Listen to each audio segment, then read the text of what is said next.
En audio.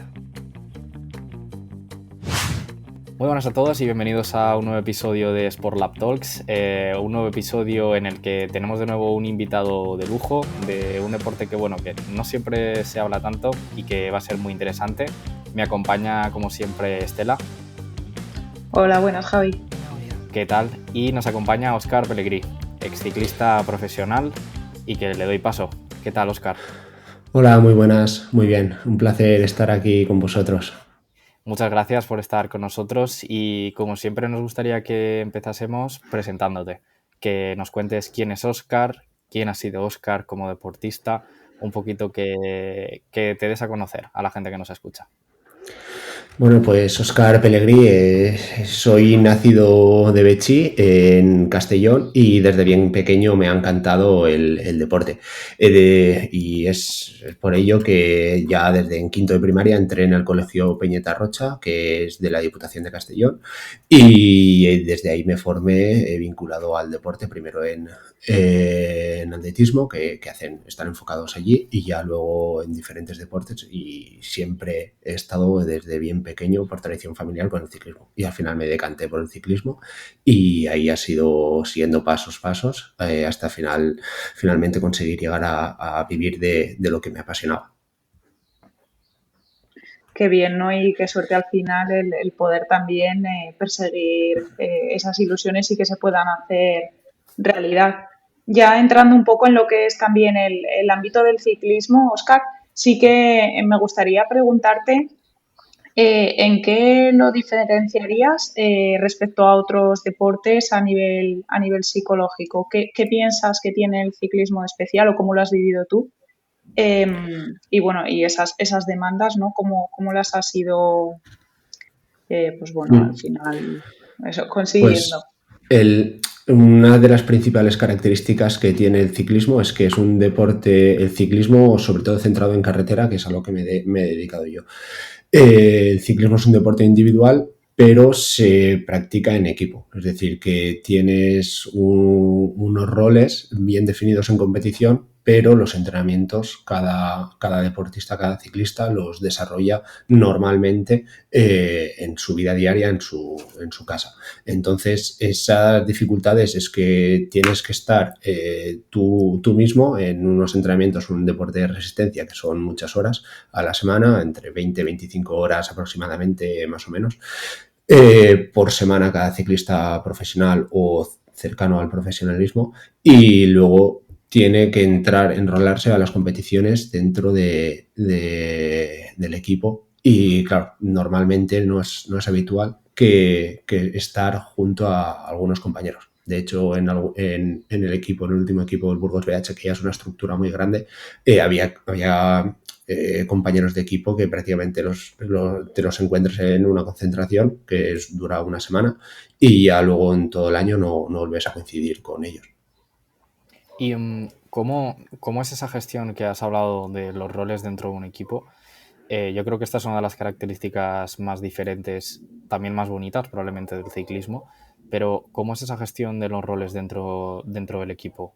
Porque también entiendo que en algún momento puede que te sientas fuera del rol o que crees que mereces o que te gustaría tener y tienes que cumplir órdenes. Eh, ¿Cómo se gestiona todos estos temas? Pues ahí se tiene que gestionar principalmente a través de la dirección del equipo. Los directores deportivos, que son los que están in situ en la carrera y dicen en cada etapa los roles a seguir, pero esa gestión se tiene que trabajar previamente. Y luego al final está claro que siempre decimos que la carretera pone a cada uno en su sitio. Es decir, que si tú dices yo quiero, pues y llega a un puerto y te quedas, pues entonces se ha visto claro que igual no era tu día, ¿vale? Pues, pero hay infinidad de características y momentos clave que sí que hay esas dificultades, como pueden ser los sprints. En unos sprints pasa en un kilómetro y medio muchas cosas, y tener ayuda, no tenerla, o decir que yo podía haber hecho más respecto a un compañero, sí que hay situaciones más complicadas. Y hablando, o sea, recuperando un poco también esto que estamos hablando de respecto a los roles y lo que llegabas a decir de, pues bueno, al final haces un trabajo muy individual para luego integrarte dentro de un grupo. ¿Cómo, qué pasos o qué puntos clave consideras que tiene que haber en este proceso, ¿no? ¿Qué hacías tú de cara a poder entrar en el grupo? Claro, al final, cuando el ciclista está en casa entrenando, estamos monitorizados. Prácticamente terminas el entrenamiento y el preparador físico, o bien del equipo, o a lo mejor tu preparador físico está externo al equipo, pero están en coordinación. La parte de los equipos con los entrenadores externos. Ahora ya se está llevando a que todo está centralizado desde la parte de la gestión del equipo, desde el mismo centro. Entonces, claro, saben en todo momento cómo estás en forma. Actualmente la tecnología que hay, se puede saber el momento de forma, las cargas que puede llevar cada ciclista. Entonces hay una mejor preparación o coordinación previa para asignar los diferentes roles. Obviamente luego hay ciclistas que sí que son como líderes, que tienen actitud, tienen valores para ser un líder, y hay otros que son ya gregarios o gregarios de lujo, pero al final, para ser un buen líder, una persona tiene que haber sido gregario o haber ayudado para saber cómo pueden ser un mejor líder para tener esa faceta ya vivida y experienciada. Y en tu caso, en tu rol en concreto como sprinter, ¿qué crees que son? Porque claro, tú vives una diferencia clara con otros roles dentro del equipo. A priori no vais a ser uno de los ciclistas, por ejemplo, que luche por un título o por una vuelta, vais a luchar por carreras. Dentro de esa lucha por carreras, evidentemente, vas a luchar con todos los sprinters de otros equipos. En el caso tuyo como sprinter, ¿qué ha sido lo que más te ha costado de lidiar o gestionar? Entiendo también que la lucha entre aprender a tolerar la derrota y a tolerar la frustración de no estar siempre a lo mejor donde te gustaría estar, pero ¿cuáles han sido para ti los mayores retos como sprinter? A ver, no me calificaría como sprinter puro, sí que soy una persona rápida en sprints reducidos, y, por ejemplo, cuando había sprinters en estos últimos equipos, estas últimas temporadas, lo que hacía era como ayudar a otros que eran más rápidos si no era un sprint más reducido. Pero para mí, realmente como lo que dices de la derrota, realmente en el ciclismo, es que no compites contra uno como puede ser el tenis o el fútbol, que al final hay un ganador, perdedor o empate. Aquí en el ciclismo no existe. Seguramente vas a tener una, dos, tres victorias a lo largo de la temporada. Incluso hay muchos ciclistas que no consiguen ninguna victoria durante su vida deportiva. Entonces es muy complicado. Lo más normal es que no ganes. Es decir, la derrota va a ser constante, y solo por una victoria es lo que te da sentido, una victoria o estar muy cerca de esa victoria, lo que da sentido a todo el trabajo. Entonces, por ejemplo, cuando hay circunstancias que puede ser que una persona solamente haya podido, en categorías inferiores, esté más contenta de haber terminado la carrera en el pelotón sin haberse quedado, que igual el que ha hecho tercero o cuarto. Para ellos viven mejor esa experiencia de haber podido terminar, es una superación personal, que el que ha hecho tercero o cuarto, que ha estado muy cerca de ganar y al final no ha conseguido. Entonces hay diferentes casuísticas, y en función de cada vivencia personal, de los objetivos previos que tengas, puedes considerarlo como una victoria o una derrota. Ese punto que comentas también, Oscar, este último, muy interesante, ¿no? El cómo en función de cómo ponemos el foco, los resultados los vivimos de una manera u otra, ¿no? Algo también relacionado con la palabra éxito, ¿no? Cuando hablamos de éxito. Sí, así es. En Yo tu caso, siempre digo que para estar contento en la vida, para tener éxito, siempre hay que tener bajas o nulas expectativas, y todo lo que venga va a ser bueno. Entonces no, porque si no, el fracaso vas a estar continuamente con él. Sí, somos perdedores dentro del deporte. Exacto. No hay Exacto. otra. Tú, Oscar, ¿cómo dirías que has gestionado estas situaciones? ¿Hacia dónde han ido orientados tus objetivos dentro de tu trayectoria deportiva? Pues es un proceso que va paso a paso. Al final, cuando pasas de categoría junior a sub-23, yo no tenía ninguna expectativa, solamente disfrutar. Obviamente, como un niño o adolescente que eres, siempre piensas en lo más grande, pero es un proceso que vas poco a poco diciendo, ostras, pues al principio, vale, pues en terminar las primeras carreras en sub-23 me fueron muy bien. Y dije, ostras, pues a ver si me da. Y luego me di cuenta que la realidad de un muro, y decir, no era tan bien, era porque las carreteras o los rivales a los que te enfrentabas no eran los mejores. Y luego ya vas poco a poco mejorando, y es un proceso hasta que en su 23, el tercero y cuarto año, sí que me fue muy bien. Y es ahí cuando me di cuenta de decir, ostras, igual si sigo así puedo vivir o puedo tener ese...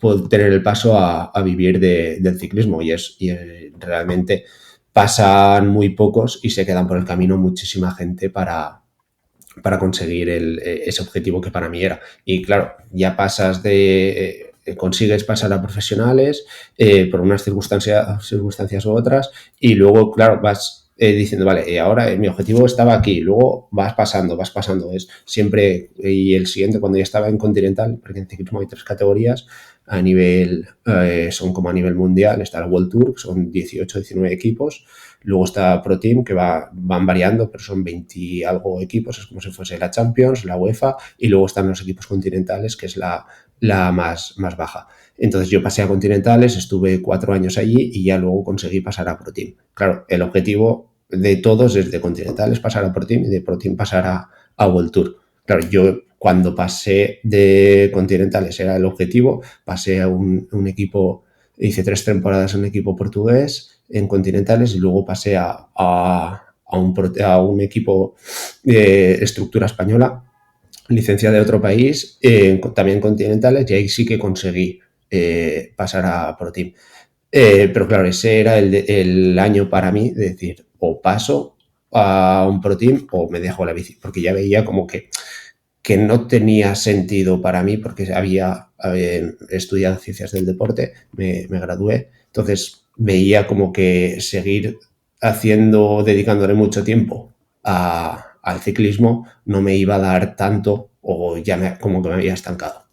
Y al final sí que conseguí pasar, y claro, el mismo razonamiento, quieres seguir, y ahí me di cuenta que pasar a un World Tour es muy, muy, muy difícil. Solo personas muy agraciadas pueden conseguirlo.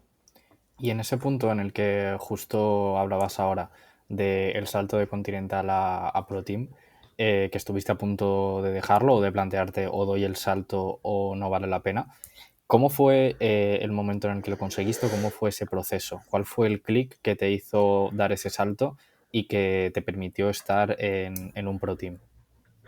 Pues es que es suerte. Yo lo diría que fue prácticamente cuestión de suerte, porque yo ya tenía decidida que iba a dejarlo.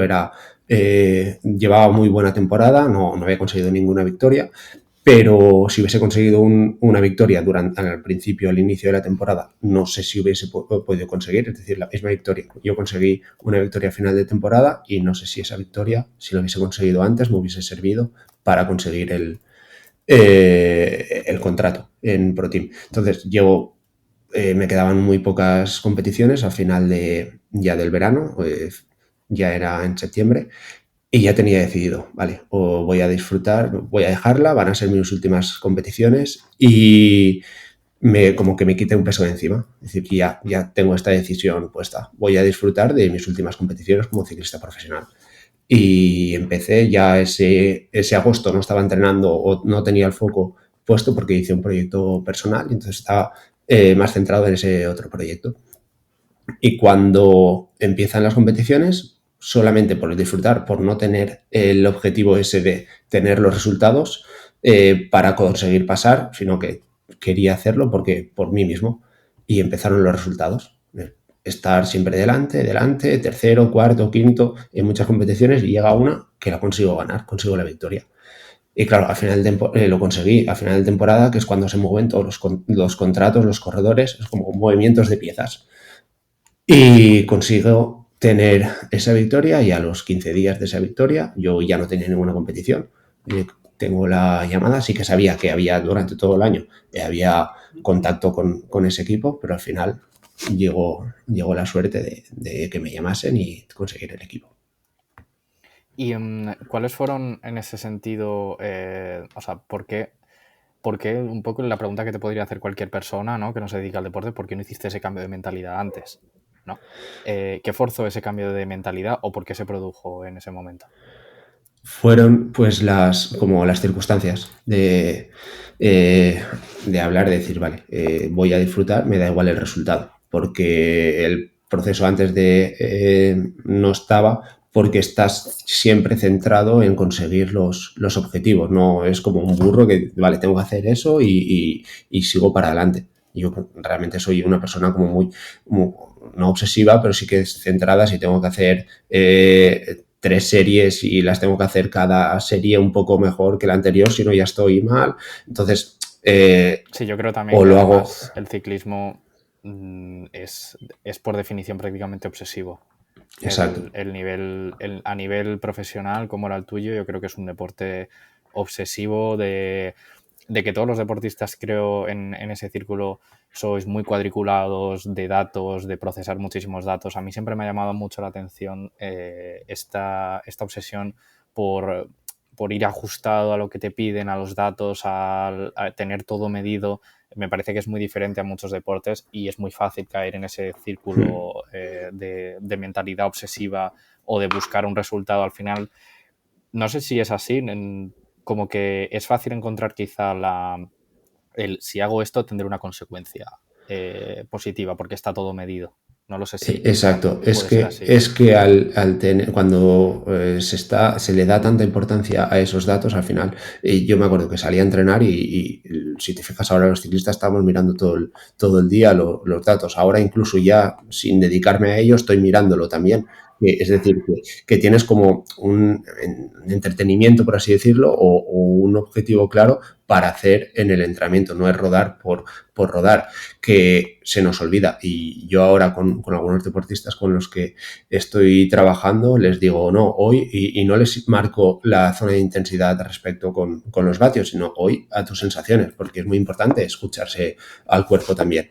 Y algunos no saben. Decir, no, a mí márcame los vatios, la intensidad y ya está. No, como que no quieren pensar. Es decir, no quiero escucharme al cuerpo. Cuando realmente es todo lo contrario. Y no importa si un día haces 10 vatios menos, 15, o no puedes sacar el entrenamiento. Hay que tener una visión más global de todos los días. No por un día de entrenamiento malo vas a ser mal ciclista. No por una semana mala de entrenamiento vas a ser también mal ciclista, o incluso una temporada.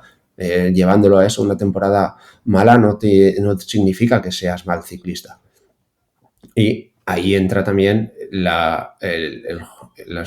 cómo está organizado en los contratos ciclistas, que suelen ser anualmente. Entonces, claro, te das cuenta de que si no tienes esos resultados no vas a poder conseguir, igual para mantenerte bien, pero sí para mejorar es muy complicado. Y para ahí tienes que obviamente hacer una estrategia que a muchos ciclistas se les olvida de hacer la estrategia. No, yo quiero ir a ese equipo, ya vale.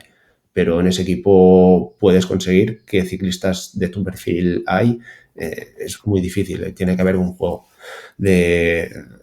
Es que al final, cuando en este mundo ya no somos personas, cuando está el tema o económico o de contratos, dejas de ser una persona a ser un número más, una pieza más de un puzzle. Entonces, si hay 3 sprinters y tú eres un sprinter y quieres entrar en ese equipo, o quieren un cuarto, o ese se va y hay hueco para ese tercero, o si no es muy complicado entrar. Entonces, se nos olvida tener esa visión más amplia y no centrarnos en las pequeñas cosas. ¿Qué puntos dirías que son clave dentro de esta gestión de esos contratos? ¿Sobre qué piensas que se debe de trabajar, sobre todo también a nivel mental, para poderlo llevar de la mejor manera posible? Pues yo creo que lo mejor es que intentar hacerte como un plan de decir, vale, marcarte unas fechas de hacer los movimientos, no estar siempre pensando, vale, pues por ejemplo, si tengo algún resultado hasta marzo, el ciclismo va de las competiciones empiezan a mitad de enero hasta mediados, finales de octubre, ya que se está alargando más. Entonces, en función de tus contratos, de tus resultados o cómo está yendo la temporada, para tú asegurarte o estar en la calma, entonces hacerte como fechas clave. Vale, pues en marzo, si ha ido bien, intentar mover, a ver cómo está, si quiero seguir en el equipo, si estoy a gusto, no estoy a gusto, me valoran, no me valoran. Y por ejemplo, al final, el último contrato, que es cuando yo decidí ya terminar y no seguir, yo ya sabía que el equipo no iba a contar conmigo. No hace falta que te diga, no, no cuento contigo. De hecho, la llamada que hice, si me hubiesen dicho, sí, cuento contigo, no hubiese sabido qué responderle porque no estaba preparado para ello. Yo ya iba con la intención de decir, vale, lo dejo y ya está. No sé que no voy a seguir. Entonces, claro, tú ya puedes saber o intuir si puedes estar con el equipo o no, en función de la percepción, de cómo te tratan, tus resultados también. O sea, puedes saber si estás en el limbo de seguir o no. Entonces, eso, marcarse unas fechas claras en función de tus resultados. Sí, esto es muy interesante lo que estás contando, el que creo que también va muy ligado a la regulación de expectativas de los deportistas cuando saltan al mundo profesional, el cómo perciben el mundo profesional, que incluso dentro de tu propio deporte hay veces que hay deportistas que no lo ven de la manera que realmente es, ¿no? Se piensan que al dar el salto al mundo profesional todo va a llover. La gestión de todas estas cosas, pero la realidad de la mayoría de los deportistas es que no cuentan con un manager, no cuentan con alguien que le gestione a nivel burocrático, a nivel de empresa. Es el propio deportista el que tiene que planificarse todas estas cosas. ¿Cuál sería en tu caso lo que mejor te ha venido para gestionar todo este tipo de cosas o para entender cuál era tu posición o para entender cuáles eran las necesidades que tú tenías que resolver en un sector antes desconocido para ti? Pues para mí fue complicado porque, como bien dices, tú no vas a enfrentarte a algo y no sabes qué es, cómo se gestiona, cómo hacen. En cambio, los que están del otro lado, que suelen ser los managers de los equipos, están continuamente haciendo eso, tratando con las personas, gestionando los contratos. Entonces, o contratos o con patrocinadores. Claro, llegas tú que piensas que por tener unos resultados van a pasarte y estás esperando la llamada y nunca, a mí me pasó eso, cuando el último año sub-23, campeón de España sub-23, y yo pensaba que me iban a venir a por mí solo por haber hecho buena temporada y no es así. Tienes que ser tú el que está llamando. Lo mismo pasa, por ejemplo, cuando una persona termina la universidad y dice, vale, yo ya estoy graduado y ahora van a llamarme. No, no, todo lo contrario, tienes que seguir y llamando a las puertas. Incluso llega el momento más difícil, que es o entrar en el mundo o conseguir ese contrato, o incluso luego continuar en ese mismo sitio de trabajo o en ese mismo equipo. Que esa gestión es muy complicada y hablar con las personas y buscar pedir diferentes opiniones, yo creo que sería muy interesante para los ciclistas, es decir, para hablar con personas que ya han pasado por ello, es decir, cómo se hace, qué tengo que hacer, porque no saben cómo, lo normal es que no saber cómo hacerlo. Y por desgracia en el ciclismo hay managers, pero no hay tantos managers como parece. Y ya están buscando, es obvio, al final también el trabajo del manager, prefieren tener a pocos que les pueden dar un mejor rendimiento que no tener a mucha gente y poco. Entonces no hay tantos managers y hay muchos pocos equipos, por así decirlo, donde poder entrar. Y es más complicado. Y muchos ciclistas, la mayoría, siempre se quedan fuera por el camino. Es muy interesante en este punto que comentas también el ver cómo, a pesar de hacer todo lo que está de tu parte, ¿no? Y de, pues bueno, pues haber conseguido unos buenos resultados o encontrarte en un buen nivel de rendimiento, el pues gestionar también esa otra parte de los demás, ¿no? Que van tomando decisiones y pues que a veces esas expectativas que teníamos en cuanto a nuestro rendimiento no se cumplen. ¿qué les dirías o qué consejos les darías a estas personas que están empezando? Que como decías, igual no es tan fácil el acceso a esas personas que te puedan ayudar, a esos managers. Qué les recomendarías o dónde les dirías que centren la atención en estos momentos?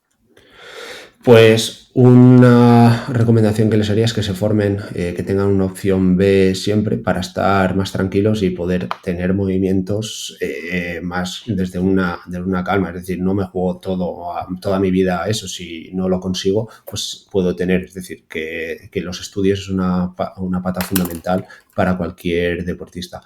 Y luego que no se obsesionen tanto en los resultados que tengan o que hayan tenido, sino que lo vean más de una parte más global. Es decir, no quiere decir si has ganado dos carreras que tengo que pasar o que significa que estoy bueno, sino también lo que hayas hecho durante toda la temporada. Muchas veces dice más de ti cómo te has reaccionado frente a una derrota, frente a en algún momento muy difícil, que no cuando sale todo bien. Es decir, que se centren también en esos momentos de mantener la calma, porque esos o malos comportamientos o esas malas situaciones van a hablar más de ti de lo que lo digan las buenas. Cuando todo sale bien, todo el mundo está contento. Has nombrado algo muy interesante que son los estudios y que a mí al final lo que me resuena es sobre todo un poco como hablar con el Oscar del pasado, ¿no? De que estaba comenzando. En la posición en la que estás ahora ya retirado, ¿qué consejo te hubiese gustado conocer o qué consejo darías ahora a los ciclistas o en general a los deportistas más jóvenes que están en el papel que tú estabas hace unos años atrás? Consejo que me hubiese gustado conocer, no porque, sino consejo que me hubiese gustado hacerle caso, porque lo tuve. Sino es aprovecha el tiempo que eres de ciclista porque luego no vas a tener. Es decir, pues, es muy fácil hablarlo y difícil en ese momento, por ejemplo, en muchas tardes libres, muchos días de viaje, que estás cansado, esos ratos que son perdidos, que ya no los voy a volver a tener, haberlos aprovechado para formarme en cualquier cosa. Y lo he hecho porque soy graduado y luego también me gustan mucho, por ejemplo, el mundo de las finanzas y he intentado formarme o tener ese rato libre también por esa parte. Y sí que he dejado o he tenido mucho tiempo sin haber, por ejemplo, un máster, seguir con un máster o haber terminado la carrera, el grado antes, sí que hubiese sido. Entonces, ese mismo consejo es el que doy, que aprovechen, ya sea idiomas, ya sea cualquier cosa en esos ratos libres, que no cuesta nada tener una rutina de 1 hora por las tardes en vez de estar tumbado en el sofá o aprovechar leer un libro en los viajes que se tienen. Yo siempre me hago la pregunta en este punto, porque claro, siempre que hablamos con deportistas o nosotros mismos como psicólogos y transmitimos este mensaje, a lo mejor a veces no nos ponemos en la situación de la otra persona, de por qué no escucha ese consejo, ¿no? Entonces mi pregunta es un poco, ¿por qué crees que esos deportistas o por qué crees que tú en ese momento no hiciste caso a ese consejo? ¿Cuál es la motivación de alguien joven que está comenzando para no escuchar ese tipo de consejos? ¿Qué crees? Yo creo que es porque estás centrado vives un mundo como burbuja, porque no es ideal, y el deportista realmente no es deportista a las horas de entrenamiento o competición, sino son 24 horas. Por ejemplo, el ciclista se pesa la comida, tiene que comer adrede, ya no es pesar por poco volumen, sino ahora hay un cambio y se pesa la comida para llegar a poder entrenar al día siguiente. Entonces, ese cansancio extra mental que puede tener puede ser por los que dices ahora, que da mucha pereza. Pero bueno, es intentar tener esa rutina activa. Es como que el que está trabajando en un turno en una fábrica 8 horas y que tenga que salir a hacer deporte luego. Sí, da pereza, pero realmente para luego te va a dar un paso o una situación extra mucho mejor que no en ese momento. Y luego también, por ejemplo, yo en mi caso también decía, ostras, pues yo puedo tener una carrera deportiva así más larga, pero realmente desde el momento que dije, o pensé que ya terminaba el ciclismo, fueron 4 o 5 meses. Es que no te da tiempo los calendarios, por ejemplo, de los másters, de hacer las formaciones, están cerrados. No te da tiempo y llega ese impasse cuando ya está decidido de decir, vale, ¿hacia dónde voy a dedicarme? O hacia dónde tiro por la parte laboral después. Entonces es como que llega un impasse de mucha incertidumbre que si has hecho eso previo te va a dar una posición mucho mejor. Y en este punto, bueno, en esta rutina, ¿no? Al final, por lo que comentas, muy exigente y pues también que entiendo que requiere de mucha disciplina. ¿Cómo la has llevado tú para al final, pues, conseguir mantener ese bienestar emocional, ¿no? Que te permita seguir rindiendo a la par que, pues bueno, mantienes un alto nivel en la parte deportiva en cuanto a exigencia, disciplina? ¿Dónde dirías que está el equilibrio? ¿Te refieres en la forma del entrenamiento? Es decir, buscar ese rendimiento y con los estudios también. A ver si hay... Sí, o sea, yo me refería a nivel global, pero vamos, o sea, lo puedes focalizar en lo que, o sea, en tu experiencia al final, en cómo lo has gestionado. Pues al final, para buscar ese rendimiento no es un rendimiento que te llega de un día para otro, es decir, es un proceso y en los entrenamientos, ahora que está mucho del el momento de que todo es instantáneo, en esto del deporte y sobre todo un deporte de resistencia no puedes hacerlo de un día para otro, tienes que tener una visión a largo plazo, es lo más importante para hacerlo, no pensar que el entrenamiento de hoy me va a servir para hoy, sino el entrenamiento de hoy me va a servir para dentro de mínimo 15-20 días. Entonces, no centrarse solamente en lo que tengo ahora adelante, sino en más adelante. Es decir, pensar y ponerte como diferentes objetivos, focos. No ir como, vale, pues ahora tengo esta competición, voy a preparar esta competición, ¿no? Y luego la siguiente, ¿cuál será? Tienes que preparar un mínimo ese tiempo, centrarse para ese objetivo. Me genera mucha curiosidad en un deporte como el ciclismo, en el que has dicho una frase para mí, no sé si lapidadora, pero sí fuerte, el entender que el entrenamiento que haces ahora no te va a servir para ahora y te va a servir para dentro de 15 días. ¿Crees que ha habido un cambio generacional en las nuevas generaciones en deportes como el ciclismo, de resistencia y de largo plazo, en cuanto a la percepción del deporte y en cuanto a la búsqueda de una recompensa inmediata? ¿O crees que no ha afectado? Sí, ahora se está viendo que hay una precocidad en el ciclismo. Seguramente sea por lo que decíamos antes de la monitorización de los datos que tenemos, es que hace unos años no se podía saber exactamente el rendimiento. Si no sé, ahora en el potenciómetro puedes saber en el mismo momento la fuerza que está ejerciendo, la capacidad que pueda tener ese deportista. Antes, cuando estaba la frecuencia cardíaca, solo se veía esa respuesta fisiológica, no se veía en ese momento la capacidad que tenía el ciclista. Entonces, a través de trabajar muchos años con la base, se ha visto que los deportistas más jóvenes pueden estar en un deporte de resistencia a la misma altura o incluso mejor. Ahí ya tendríamos que ver qué aspectos diferencian entre los jóvenes y la gente que ya lleva muchos años en el profesionalismo. Pero sí que está habiendo una precocidad. Y claro, eso en los más jóvenes suele verse porque hay menos interferencias en su vida. Es decir, no tienen familia, suelen vivir con sus padres, no tienen hijos. Obviamente su foco es 100% al ciclismo. En los estudios y en el ciclismo debería ser. Entonces, claro, se está viendo que hay una mayor precocidad en ese sentido y los equipos más grandes están centrándose ya a buscar esos jóvenes talentos. Entonces, esa inmediatez todavía hace que en los jóvenes les cree, es decir, que sea mucho más importancia en la hora. Es decir, o consigo ganar carreras ahora ya en juniors o no voy a conseguir pasar a profesionales. Y se olvidan que pasar a profesionales pueden hacerlo más adelante también.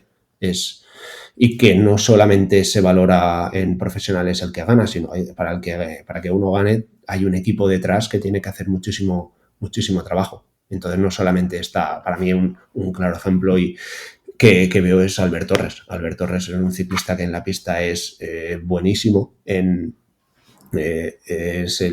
para mí el de los mejores que ha habido en España, de los mejores pistards, pero en carretera no es una persona demasiado conocida por sus triunfos, pero es una pieza fundamental. Ahora está compitiendo en el Giro de Italia, es una pieza fundamental en ese sentido. Es decir, no puedes puedes ganarte la vida no solamente siendo una estrella, sino también siendo en carretera una pieza fundamental en el equipo. Es decir, que para que te valoren en el ciclismo tienes que hagas lo que hagas, que sea muy bien en tu faceta, ya sea colocar a los compañeros, llevar a gestionar a todos, ser como el jefe de ruta, por así decirlo, dentro del pelotón de tu equipo o gregario de lujo. Sí, es muy interesante esto que cuentas de búsqueda de como en quién pones la referencia, ¿no? Al final, en todos los deportes quienes destacan suelen ser privilegiados a nivel físico, a nivel general. Y además en ciclismo se está viendo incluso que, claro, esos ejemplos ni siquiera son viables a nivel de edad, en el sentido de precocidad, y de luego también que siguen siendo jóvenes, pero a lo mejor el pico de rendimiento también se les acaba antes. Entonces, lo que muestran es esa necesidad de prisas en los jóvenes. Y creo que es muy interesante eso que comentas de saber buscar referencias, ver cuál es tu objetivo, ser el mejor o dedicarte al ciclismo. Porque si tu objetivo es dedicarte al ciclismo o dedicarte al deporte en el que estás, puedes buscar muchas referencias que no han llegado a la velocidad que ha llegado un Pogačar, por ejemplo, en ciclismo. Pero claro, si tu referencia es quiero ser el mejor, prácticamente esa gente están contadas con los dedos de una mano. No, es imposible. ¿Cómo ayudas a encontrar esos referentes a la gente joven con la que trabajas? Pues es complicado porque al final todo el mundo quiere, en el mundo del fútbol, todo el mundo quiere ser Cristiano Ronaldo y Messi y no todos no quieren ser todos el portero o el defensa, que es una pieza también muy clave. Claro, todos tienen el referente y las empresas también quieren estar asociadas con el mejor, el que más gana, entonces da mucha más visibilidad pues un triunfo que no el que ayuda al triunfo.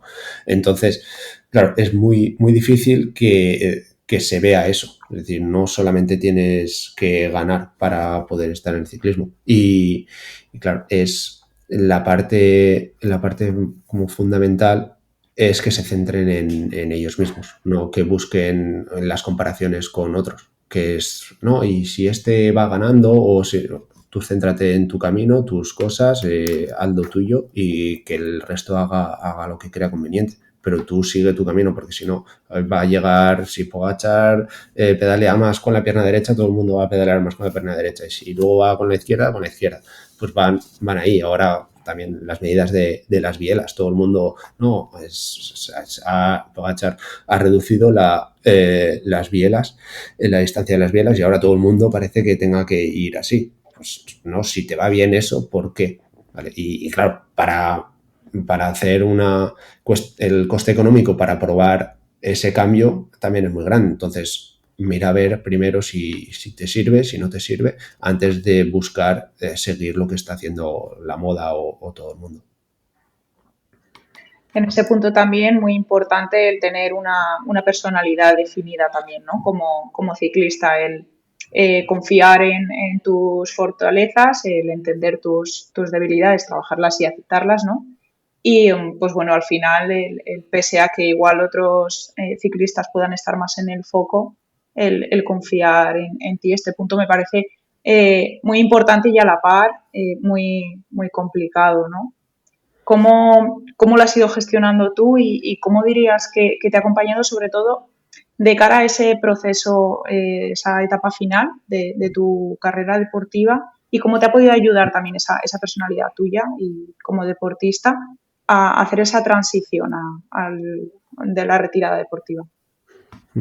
Pues esa al final te va llevando tu vida deportiva a ir haciéndote hacia dónde quieres ir. ¿vale? En función de cómo te estás sintiendo. No es lo mismo sería un ganador y buscar eso y la reconversión hacia otro punto es más complicada. Pero sí que tienes que pensar cuál es lo que dices, tus fortalezas, hacia dónde te ves bien, en el punto de los equipos donde puedes ser más, aportar más. ¿Vale? Entonces yo, por ejemplo, me he ido cambiando muchas veces en los equipos. Cuando estaba en la categoría continental me veía más que disputaba carreras, y luego cuando pasé al equipo, al Burgos BH, en un equipo pro team, ya esa reconversión fue, es decir, me cuesta más en una categoría superior conseguir resultados, igual me veo bien o mejor ayudando a que otros puedan conseguir esos resultados. Entonces, esa misma reconversión es lo que te va a llevar, a analizar también dónde estás.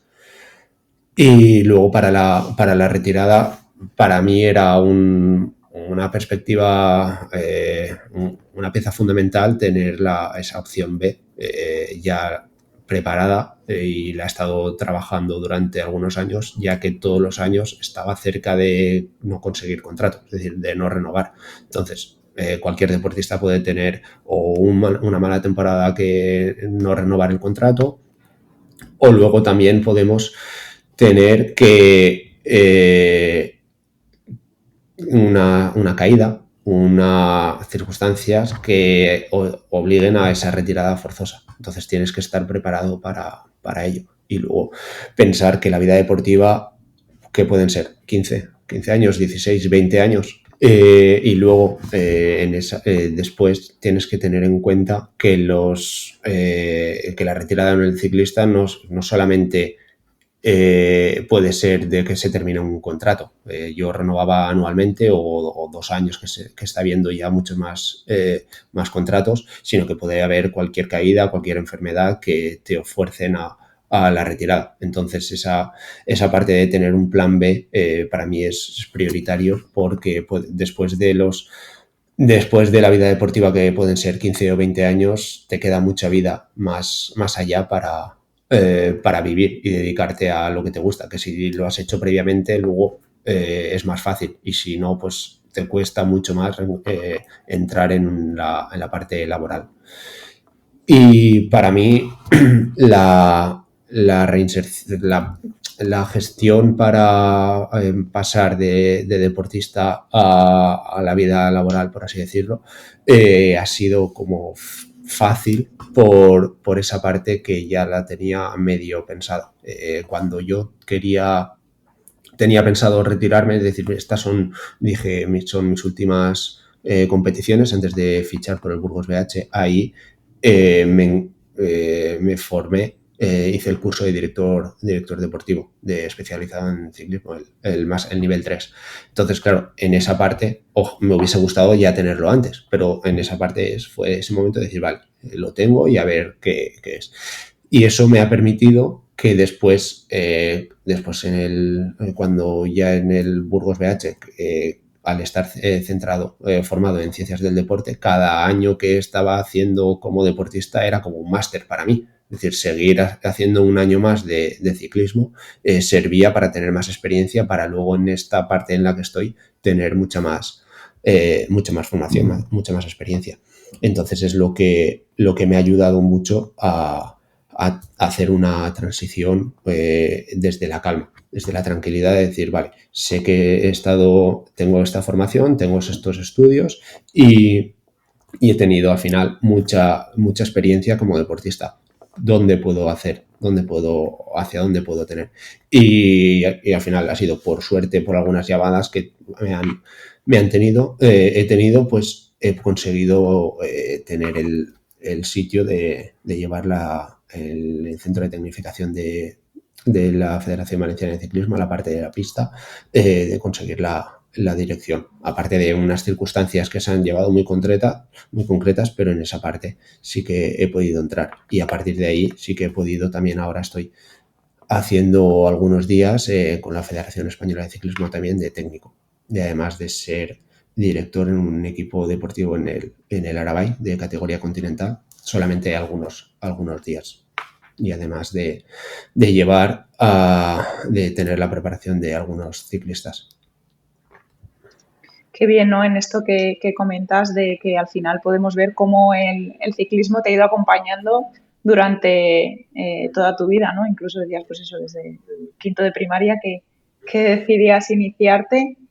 Y me gusta escuchar también esta parte final de que el ciclismo te haya podido ayudar en esta transición y de cómo tú al final, pues desde el ser ciclista profesional, has podido utilizar esa experiencia para prepararte en tu nueva etapa a nivel laboral, ¿no? Sí, El vivir el ciclismo. al final fue para tomar la decisión fue un proceso como racional de pensar, a ver, estoy aquí en el ciclismo, muchos días ya me está costando entrenar, a las competiciones hubo pensamientos de decir, de tener los auxiliares ahí delante, en una competición ya me había quedado incluso, no porque no pudiese, sino porque la cabeza no me incitaba a eso, no tenía ganas de seguir sufriendo. Entonces, y de llegar a pensar, decir, me retiro. Y solamente por el compromiso con el equipo dije, bueno, no puedo retirarme, me va a caer una bronca, no puedo hacer esto a los compañeros porque puedo ser una pieza fundamental en medio de una vuelta. Digo, tengo que seguir, no puedo hacerlo. Entonces, claro, en ese mismo momento piensas, ¿realmente tengo que seguir haciendo esto si no estoy disfrutando? Y claro, eran 7 años, han sido 7 años de ciclista profesional y pensaba, vale, si sigo un año más me va a ayudar a mejorar, ¿vale? Es decir, este tiempo que le voy a dedicar al ciclismo para el futuro me va a ayudar más. O si me pongo a trabajar en otra parte, en lo que sea, me va a ayudar a tener una carrera fuera del ciclismo. Es decir, y empecé a sopesar esa parte, esa balanza, y al final pesaba mucho más empezar a tener experiencia fuera del mundo deportivo, obviamente dedicado al deporte, pero desde otra faceta. Entonces fue realmente lo que pensé en hacerlo. Obviamente para eso tuve que tener antes ese plan B ya medio, no hecho del todo, pero sí que esa formación ya en mis espaldas para poder tomar esas decisiones con la tranquilidad.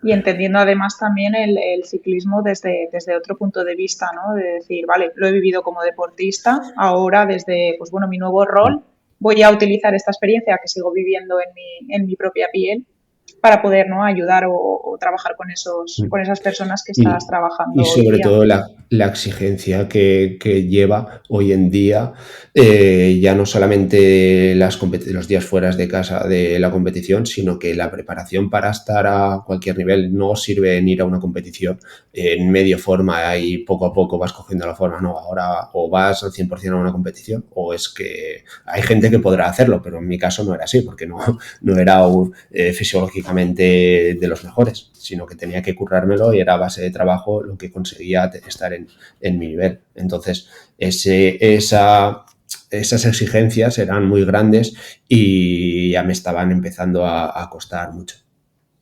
¿Y cuáles son esos nuevos proyectos, esos nuevos retos? O nos has contado ya que estás involucrado tanto con la Federación Valenciana, en algunos momentos con la Federación Española, pero ¿dónde te ves a corto, medio, largo plazo después de tu retirada? Pues una de las facetas que estoy haciendo y me está gustando es como técnico con la federación, con la pista, me está gustando mucho. Y luego también los días que he estado con el equipo Arabay de director deportivo también me está gustando esa faceta y me veo en unos años que podría estar. Obviamente es muy complicado, no es decisión mía, sino que tienen que haber.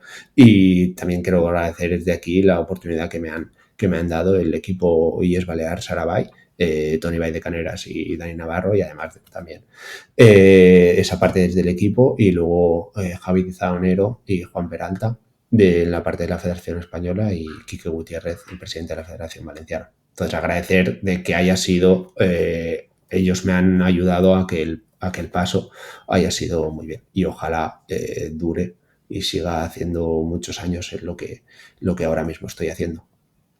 Pues no sé, Óscar, si te gustaría añadir algo más. Ha sido un placer escucharte, la verdad. Creo que el ciclismo, que yo en mi caso sí que lo he seguido durante mucho tiempo, pero creo que es un deporte bastante desconocido.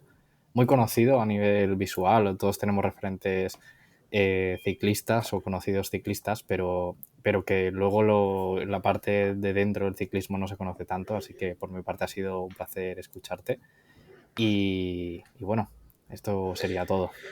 Bueno, por mi parte decir que igual a veces parece que sea como el ciclismo muy difícil, muy duro y no, igual no transmito lo que realmente es y que es muy bonito y si no, no hubiese dedicado tanto tiempo ni ahora mismo seguiría dedicándome a ello, pero sí que obviamente de normal se suele ver la parte positiva y las partes negativas, ¿no? Decir, vale, qué bonito y me gustaría ser ciclista profesional y a todo el mundo le gusta lo del otro porque solo se ve la parte buena o solo te cuentan esas partes buenas, que hay muchas partes difíciles.